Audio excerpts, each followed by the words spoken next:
असां वरी तव्हांखे दलीलनि सां जवाब ॾींदासीं। ॻाल्हि मौक़िफ़ दलील जी आहे ऐं लॉजिक ऐं रीज़न्स ते ॻाल्हायो। मूं ॻाल्हि कई त असांजो मोज़िस मेंबर हिते हुयो, वाइंड अप कयो स्पीच। ऐं कयां पियो सही, असांजो मोज़िस मेंबर हुयो जे मथे ते ही रखियो।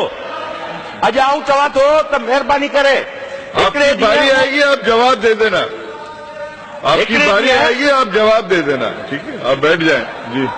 हिकिड़े ॾींहुं उहो मोज़िस मेंबर महिरबानी करे गीता मथे ते रखी ॿुधाए त मूं सिंधूअ जे किनारे ते जनम वरितो ऐं सिंधूअ मां पाणी पीतो ऐं सिंधूअ जी जल पूॼा उनजे वॾनि कई, उनजे वॾनि वेद लिखिया उनजे किनारनि ते।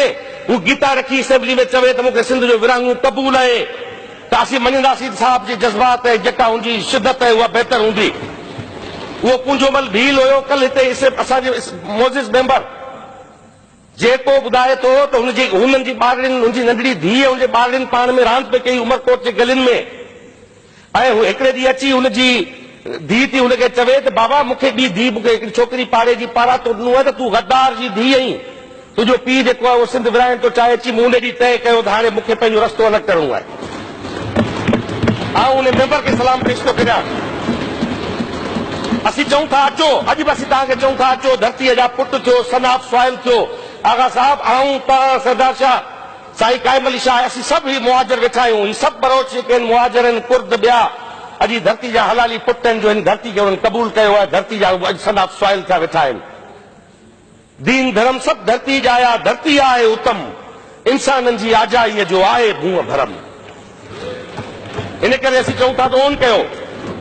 आख़िर में आऊं तव्हांजी रुगो इजाज़त सां पंहिंजो शहर मुखातिब थी आऊं पढ़णु चाहियां थो। इन ई मौज़ू ते आहे, रऊफ़ साहिब इलाही शेर पढ़ंदो, हिकिड़ो मूंखे पढ़ण जो हक़ आहे, आऊं बि शाइर आहियां।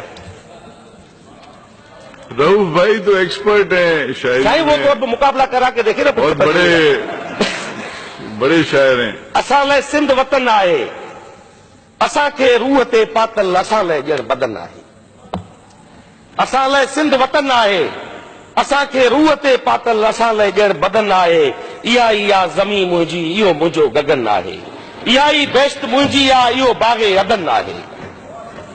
इहो दिल देस मुंहिंजो आहे, बिना जंहिंजे उघाड़ो मां वतनी वेस मुंहिंजो आहे। चवी थो जिस्म मुंहिंजे तां इहो तूं वेस लाहींदे, चवी थो जिस्म मुंहिंजे तां इहो तूं वेस लाहींदे, करे लीड़ूं लिंगन जूं तूं बदन मुंहिंजो विराईंदे, कंदे टुकड़ा मोहब्बत जा नवां नक्शा बणाईंदे। इहे नाटक रचाईंदे लिकी जे वार करणू थई, असांखे रूह पंहिंजे खां अगर जे धार करणू थई, अचे को खून जो दरिया अवल सो पार करणू थई।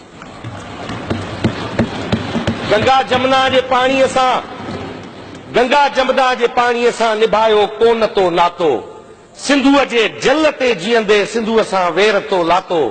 सिंधू जो पीउ आहे मुंहिंजो, सिंधू जा माउ वांगुरु आहे, वतन में साह जिन जो आहे, वतन तिन जो बदन आहे। वतन ते जिन पढ़ियो कलमूं, वतन तिन लाइ कफन आहे, असां लाइ सिंध वतन आहे। जी